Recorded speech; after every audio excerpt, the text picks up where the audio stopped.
अस्सलामुअलैकुम क्लास। आज हमारा लेक्चर नंबर 4 है।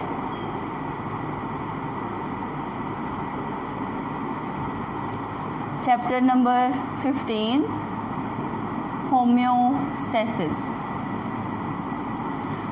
हमने ऑस्मो रेगुलेशन स्टार्ट की हुई है और लेक्चर नंबर 3 में हमने osmo regulation in plants and osmo regulation in animals discuss किया था, जिसमें हमने आज जो है ना वो फर्दर एक्सप्लेनेशन देनी है ऑस्मो रेगुलेशन इन एनिमल्स। सो हमने जैसे प्लांट्स की क्लासिफिकेशन की थी, प्लांट्स की डिस्ट्रीब्यूशन की थी according to the habitat depending upon the availability of water. ज़्यादा पानी वाले प्लांट्स को हाइड्रोफाइट्स कहा था, मॉडरेट पानी वाले प्लांट्स को मीज़ोफाइट्स कहा था, और शॉर्टेज ऑफ वाटर वाले प्लांट्स को हमने ज़ीरोफाइट्स कहा था। वैसे बिल्कुल इसी तरह जो है ना वो एनिमल्स में भी एनवायरनमेंट्स के हिसाब से डिस्ट्रीब्यूशन पाई जाती है और फिर उसी हैबिटेट के हिसाब से उनकी बॉडी में ऑस्मो रेगुलेशन मौजूद होती है। वैसे कल जो है ना वो हमने एनिमल्स की ऑस्मो रेगुलेशन की बेस पर 2 क्लासिफिकेशंस की थी।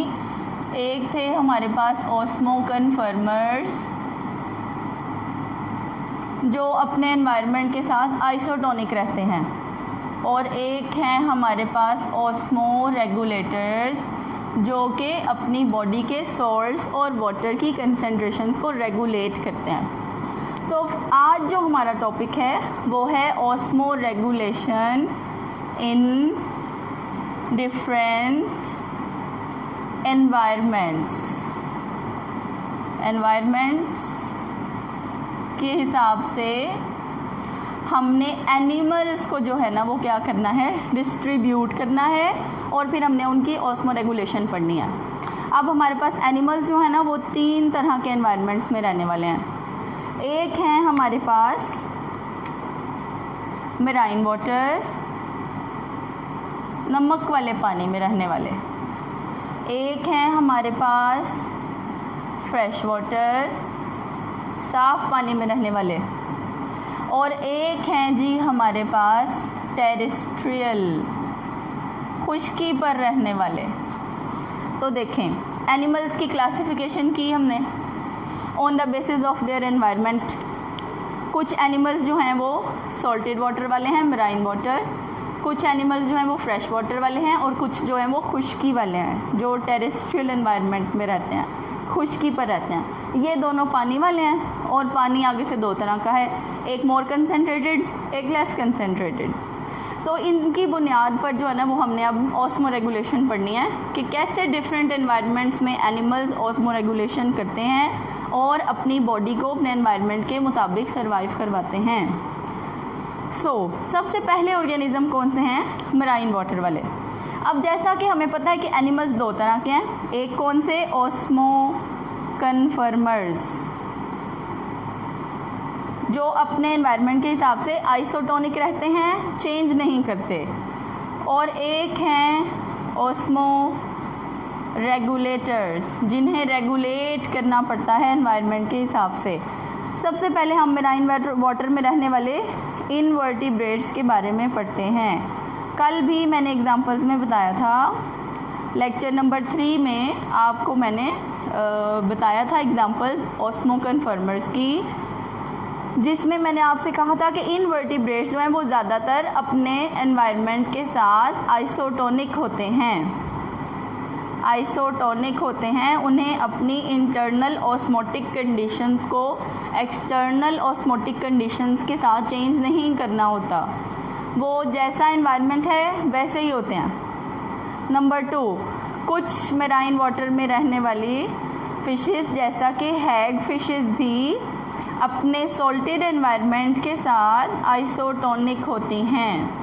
ये जो 2 ऑर्गेनिज़म्स हैं, ये जो 2 तरह के ऑर्गेनिज़म्स हैं, ये अपने एनवायरनमेंट के साथ ऑस्मो कन्फर्मर्स हैं। इनको अपने अंदर कोई रेगुलेशन नहीं करनी पड़ती, कोई चेंज नहीं लाना पड़ता एनवायरनमेंट में सरवाइव करने के लिए। इसलिए हमने सिंपल कह दिया कि ये भी आइसोटोनिक हैं और ये भी आइसोटोनिक हैं। लेकिन जब हम रेगुलेटर्स की बात करेंगे तो रेगुलेटर्स कौन होते हैं? जो अपने एनवायरनमेंट के साथ रेगुलेशन करते हैं। उनकी बॉडी जो है वो आइसोटोनिक नहीं होती, वो अपने एनवायरनमेंट के हिसाब से या वाटर लूज़ करेंगे या सॉल्ट्स लूज़ करेंगे। जैसा एनवायरनमेंट होगा, बॉडी की कंडीशंस होंगी, उसके मुताबिक उनको रेगुलेशन करनी पड़ेगी। सो हम जो है वो अब ऑस्मो रेगुलेटर्स की सबसे पहली एग्जांपल देते हैं। Cartilaginous fishes. कार्टिलेजिनस फिशेस वो होती हैं जिनका स्केलेटन कार्टिलेज का बना हो, मतलब सॉफ्ट बोन्स का बना हो। कार्टिलेजिनस फिशेस में एग्जांपल आ जाती है जी शार्क की। जैसा कि शार्क एक कार्टिलेजिनस फिश है, उसके पास सॉफ्ट बोन्स का स्केलेटन पाया जाता है। तो कार्टिलेजिनस फिशेस क्या करती हैं? मेराइन वाटर में रहती हैं और अपनी बॉडी को रेगुलेट करती हैं। अब देखें मेराइन वाटर में क्या है? सॉल्ट की कंसंट्रेशन बहुत ज़्यादा है, सॉल्ट कंसंट्रेशन हाई है, नमक बहुत ज़्यादा है।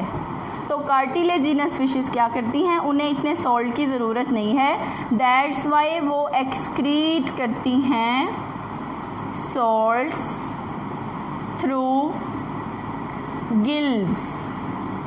आपको पता है फिशेस जो हैं वो सांस गिल्स के थ्रू लेती हैं, लंग्स नहीं होते उनके पास, गिल्स पाए जाते हैं। और पानी जो है उनके सांस लेने का सिस्टम ऐसा है कि देखें फिश जो है उसके पास इधर ट्रंक पोर्शन पर ओपर्क्यूलम्स की फॉर्म में और कभी गिल स्लिट्स की फॉर्म में गिल्स पाए जाते हैं यहाँ पर। तो यहाँ माउथ से जो है वो पानी अंदर जाता है और गिल्स के थ्रू बाहर आ जाता है। इसी तरह जो सॉल्ट्स हैं वो भी बाहर आ जाते हैं, गिल्स के थ्रू ही आ जाते हैं। तो देखें अब कार्टिलेजिनस फिशेस इतने ज़्यादा सॉल्टेड वाटर में है, उनकी बॉडी भी सॉल्टेड ही है, उनको इतने ज़्यादा सॉल्ट्स की ज़रूरत नहीं है कि वो उसको अपनी बॉडी के अंदर रखें सॉल्ट्स को। दैट्स वाई वो क्या करती हैं? जैसे ही वाटर लूज़ करती हैं साथ ही सॉल्ट्स भी लूज़ कर देती हैं, क्योंकि उनकी बॉडी को सॉल्ट की ज़रूरत नहीं है। सो ये एक्सक्रीट करती हैं सॉल्ट्स किसके थ्रू? गिल्स के थ्रू, निकाल दिया सॉल्ट। फिर भी इनकी बॉडी में सॉल्ट कंसनट्रेशन ज़्यादा रहती है, जिसके लिए फिर अल्लाह ताला ने इनको रेक्टल ग्लैंड्स दिए हुए हैं।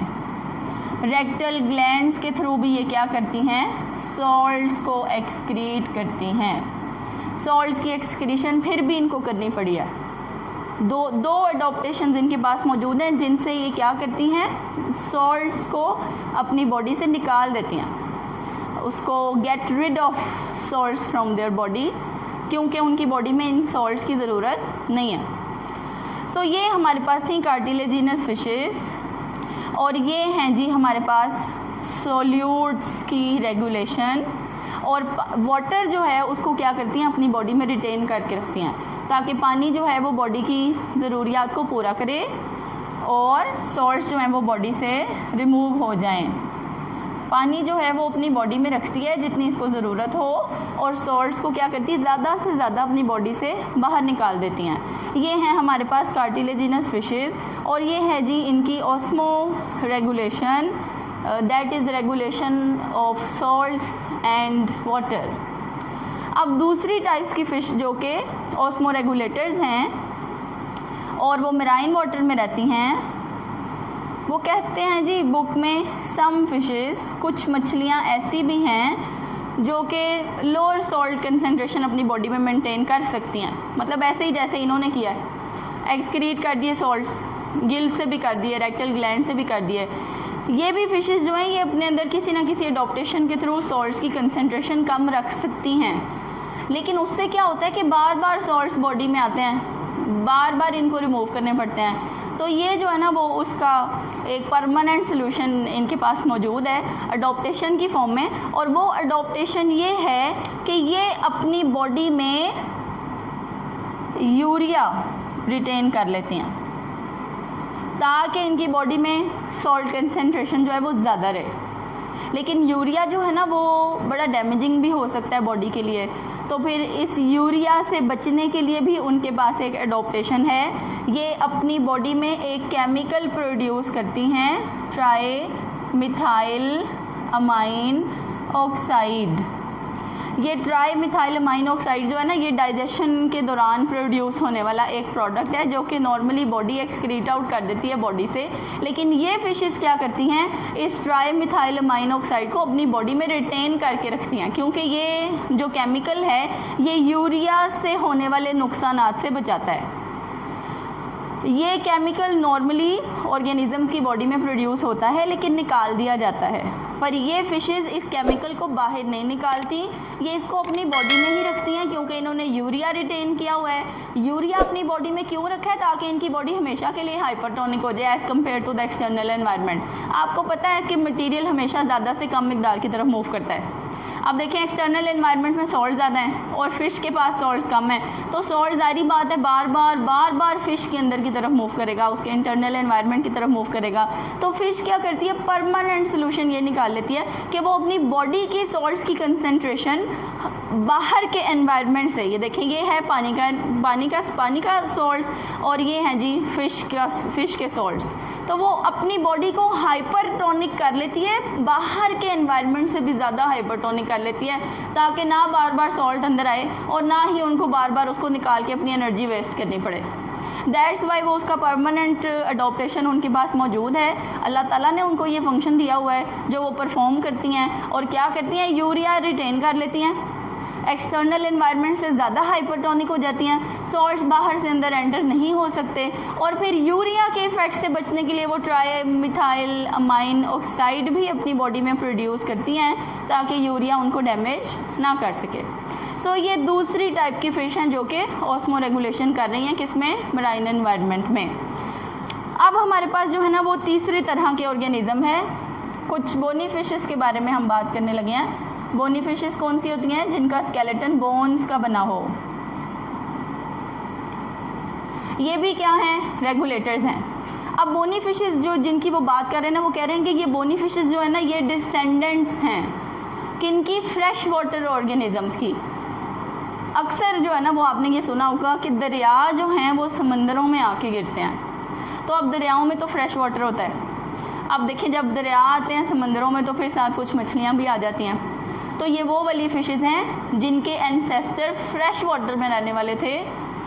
एंसेस्टर्स कौन होते हैं, आबा और दाद, और उन एंसेस्टर्स से जो अगली जनरेशन प्रोड्यूस होती है वो कौन होते हैं, डिसेंडेंट्स होते हैं। तो आप देखें ये बोनी फिशेस जो हैं ये फ्रेश वाटर वाले एंसेस्टर्स की डिसेंडेंट्स हैं, और फ्रेश वाटर में जब ये रहती थी तब तो इतना पानी था, बहुत पानी था, पानी इनकी बॉडी में आता था और ये पानी रिलीज़ करती थी बॉडी से, क्योंकि इतने ज़्यादा पानी में रह के इनको इतने पानी की ज़रूरत नहीं है, इन्होंने इतना इनफ पानी अपनी बॉडी के अंदर नहीं लेके जाना होता, क्योंकि इनको कोई सॉल्टेड एनवायरनमेंट तो फेस करना नहीं पड़ा होता वहाँ पे। लेकिन जब fresh water fishes marine water में आ जाती हैं, मतलब उनका एनवायरनमेंट चेंज हो गया, तो फिर यहाँ पे वो क्या करती हैं, वहाँ पे उन्हें क्या आदत थी, पानी निकालो, डाइल्यूट यूरिन प्रोड्यूस करती थी। लेकिन जैसे ही वो मराइन एनवायरनमेंट में आई हैं तो यहाँ पे तो वो अपना वाटर लूज़ नहीं कर सकती। दैट्स वाई क्या करती हैं, ये अपना वाटर स्टोर करके रखती हैं, रिटेन करके रखती हैं, और सॉल्ट्स को एक्सक्रीट आउट करती हैं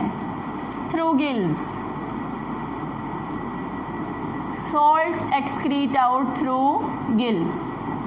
तो ये बोनी फिशेस हैं जो फ्रेश वाटर से शिफ्ट होकर मराइन वाटर में आई हैं। फ्रेश वाटर में ये डाइल्यूट यूरिन प्रोड्यूस करती थी, वहाँ बहुत पानी था, लेकिन जब ये मराइन एनवायरनमेंट में आई तो यहाँ पे सॉल्ट की कंसंट्रेशन ज़्यादा थी और वाटर की कंसंट्रेशन कम थी, तो यहाँ पे आके इनकी बॉडी में ये अडोप्टेशन आई कि ये अब पानी को स्टोर करके रखती हैं और कंसंट्रेटेड यूरिन प्रोड्यूस करती हैं। फ्रेश वाटर में जब रहती थी तो डाइल्यूट यूरिन प्रोड्यूस करती थी, जब मराइन वाटर में आ गई हैं तो अब ये कंसंट्रेटेड यूरिन प्रोड्यूस करती हैं, वाटर को स्टोर करती हैं और सॉल्ट्स को जो है वो गिल्स के थ्रू ज़्यादा से ज़्यादा निकालती हैं। और ज़्यादातर जो है ना वो सॉल्ट्स को निकालने के लिए एक्टिव मूवमेंट्स का इस्तेमाल किया जाता है, जिसमें एनर्जी इस्तेमाल होती है।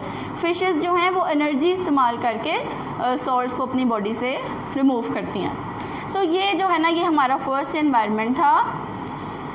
इसमें आपने ऐसे हेडिंग्स बना के, पॉइंट्स बना के इसे याद कर लेना है। मेराइन वाटर में मैंने आपको पहले 2 जनरल डिस्ट्रीब्यूशंस बताई थी लेक्चर नंबर 3 में। ऑस्मो कन्फर्मर्स जो आइसोटोनिक हैं, ऑस्मो रेगुलेटर्स जो रेगुलेट करते हैं। कन्फर्मर्स जो हैं वो मेराइन वाटर के इनवर्टिब्रेट्स और हैग फिशेज़ हैं, और रेगुलेटर्स में जो हैं वो हमने कार्टिलेजिनस फिशेज़ बताई और साथ उनकी एडॉप्टेशंस बताई कि वो किस तरह से सॉल्ट और वाटर को रेगुलेट करती हैं। फिर हमने सम फिशेज़, कुछ और फिशेज़ के बारे में बताया कि वो किस तरह अपनी बॉडी को बाहर के एनवायरनमेंट से ज़्यादा हाइपरटोनिक रख के सर्वाइव करती हैं। और तीसरी तरह की फिशेज़ वो हैं जो फ्रेश वाटर से जो हैं वो माइग्रेट होके मराइन वाटर में आई हैं, ये किस तरह से अडॉप्ट हुई यहाँ पर आकर। सो ये हमारे पास जो है वो एक्सप्लेनेशन किसकी है, मराइन एनवायरनमेंट की। Osmoregulation in animals which live in marine water. So आगे जो है ना दूसरी फिशेज़ हैं हमारे पास, दूसरा एनवायरनमेंट है हमारे पास फ्रेश वाटर एनवायरनमेंट। अब जो है वो हम फ्रेश वाटर को डिस्कस करेंगे।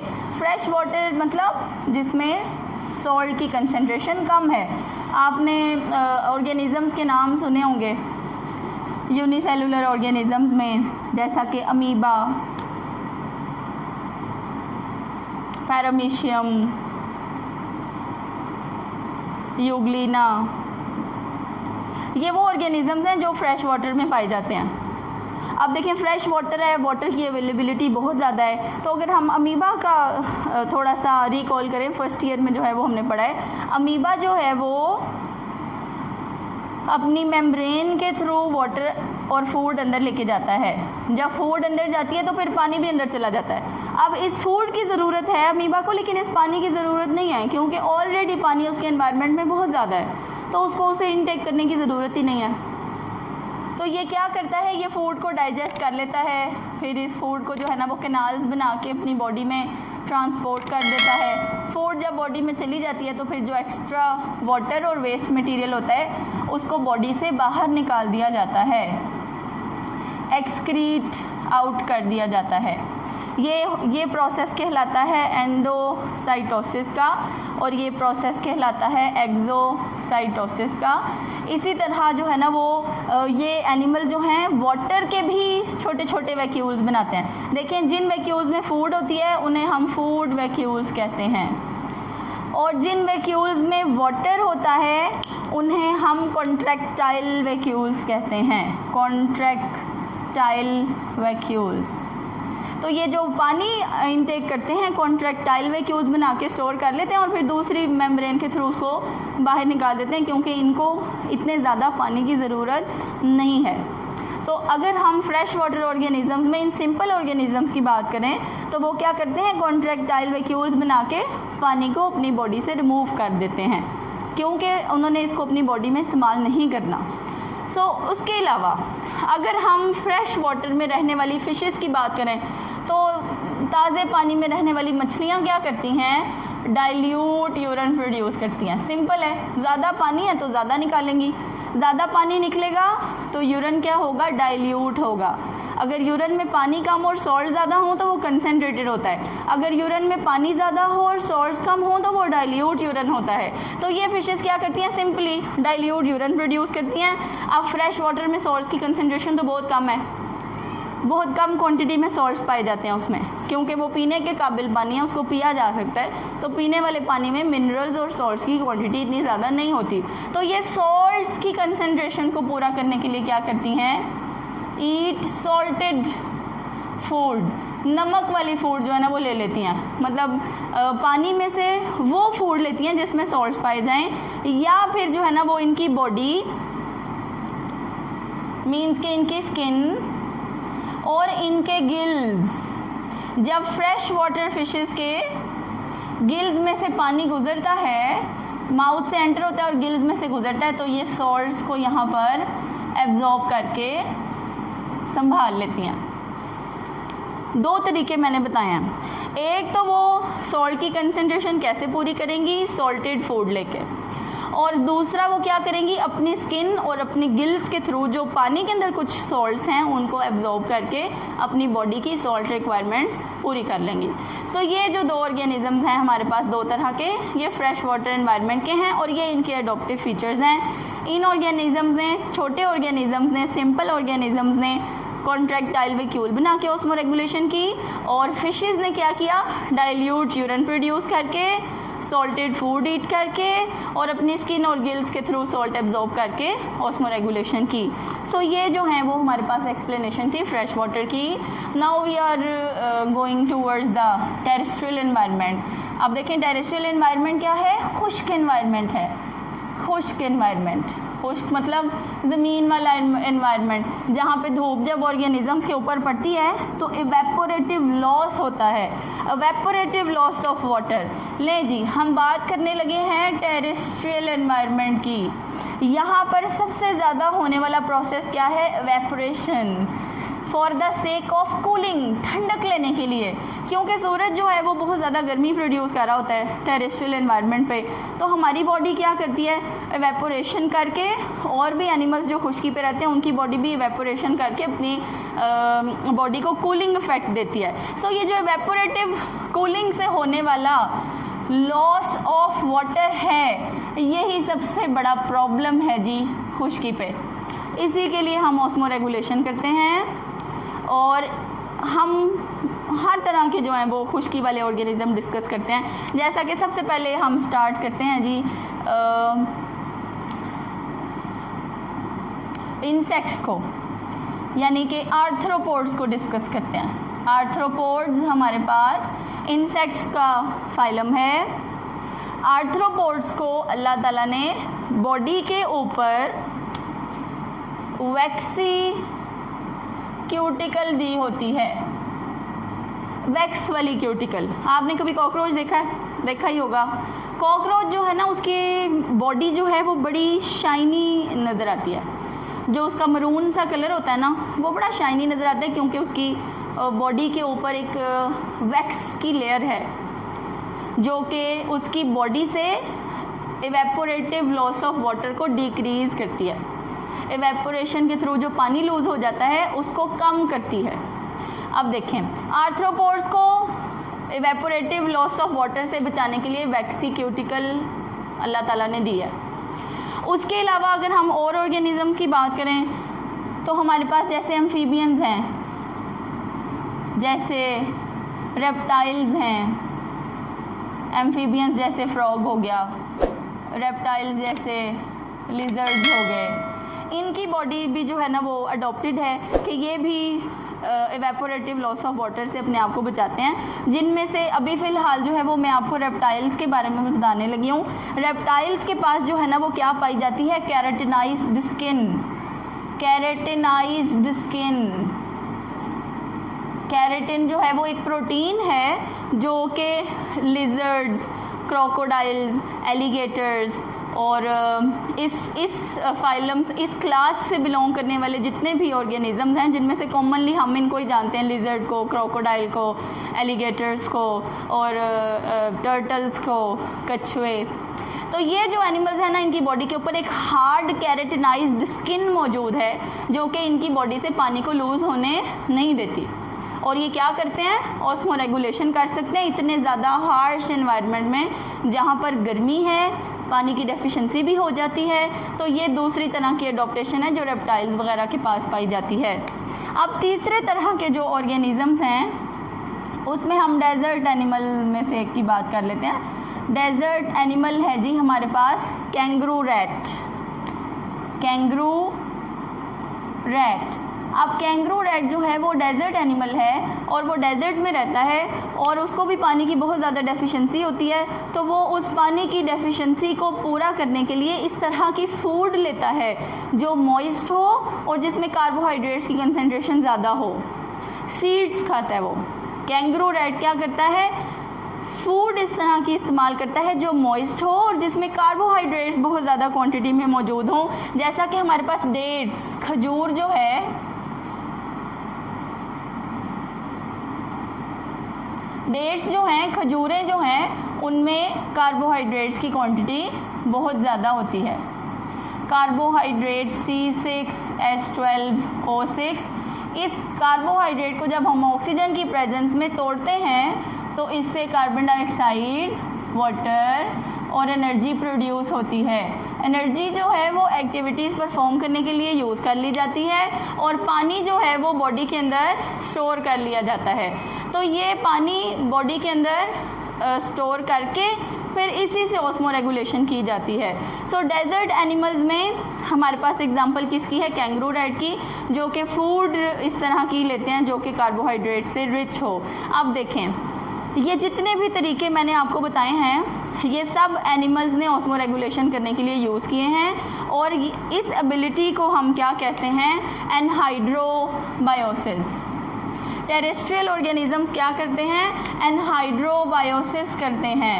एनहाइड्रोबायोसिस वो एबिलिटी है जिसके थ्रू हम डिहाइड्रेशन को टॉलरेट कर सकते हैं, डिहाइड्रेशन से बच सकते हैं। अब देखें, इन सब ने यही कोशिश किया, इनके पास वैक्सीक्यूटिकल है, डिहाइड्रेशन ना हो, पानी ना लूज़ हो।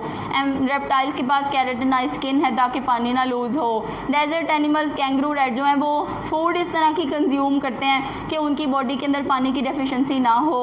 तो ये जो हमारे पास फिनोमिना है जिसके थ्रू ऑर्गेनिज्म डिहाइड्रेशन को टॉलरेट कर सकते हैं उसे हम कहते हैं एनहाइड्रोबायोसिस। सो ये जो है वो हमारे पास ऑस्मोरेगुलेशन थी एनिमल्स में, और डिफरेंट एनवायरनमेंट्स में रहने वाले एनिमल्स की ऑस्मोरेगुलेशन आज हमने एक्सप्लेन की है। सो नेक्स्ट फर्दर लेक्चर्स के लिए आप चैनल को सब्सक्राइब करें और अब जो है वो अपनी बुक से भी फॉलो कर लें कि आपने क्या याद करना है। सो आपने जो है वो अपनी बुक में देखना है पेज नंबर 4। पेज नंबर 4 में हमारे पास टॉपिक है ऑस्मोरेगुलेशन इन डिफरेंट एनवायरनमेंट्स, जिसमें पहला एनवायरनमेंट है मेराइन। इसमें आपने पॉइंट्स बना लेने हैं। ऑस्मो कन्फर्मर्स पहले 2 डिस्कस किए हुए हैं, फिर कार्टिलेजिनस फिशेस, फिर सम फिशेस, फिर बोनी फिशेस, फिर उसके बाद है जी फ्रेश वाटर एनवायरनमेंट। इसमें डिस्कस किया हुआ है जी कॉन्ट्रैक्टाइल वैक्यूल और डाइल्यूट यूरिन वाली फिशेस। फिर उसके बाद जो है वो टेरेस्ट्रियल एनवायरनमेंट है। टेरेस्ट्रियल एनवायरनमेंट में लास्ट में जो है वो एनहाइड्रोबायोसिस की डेफिनेशन है। ये ज़्यादातर शॉर्ट क्वेश्चन में मतलब आपने याद करनी है, वैसे तो ये लॉन्ग टॉपिक्स हैं लेकिन इसमें से मैं आपको ये बता रही हूँ कि आपने एनहाइड्रोबायोसिस को स्पेशली शॉर्ट क्वेश्चन के लिए याद कर लेना है। साथ कैंगरू रैट की एग्जाम्पल याद कर लेनी है। सिर्फ फॉर एग्जाम्पल कैंगरू रैट नहीं लिख देना, आगे उसको एक्सप्लेन भी करना है कि कैंगरू रैट जो है वो ऑस्मोरेगुलेशन कैसे करता है कार्बोहाइड्रेट्स वाली फूड लेके, ताकि जब वो कार्बोहाइड्रेट्स की ब्रेक डाउन करे तो वाटर प्रोड्यूस हो और ये उसको इस्तेमाल करके एनहाइड्रोबायोसिस कर सकें। सो यहाँ तक जो है वो एक्सक्रीशन से पहले तक आपने इसको लर्न कर लेना है। थैंक यू, अल्लाह हाफिज़।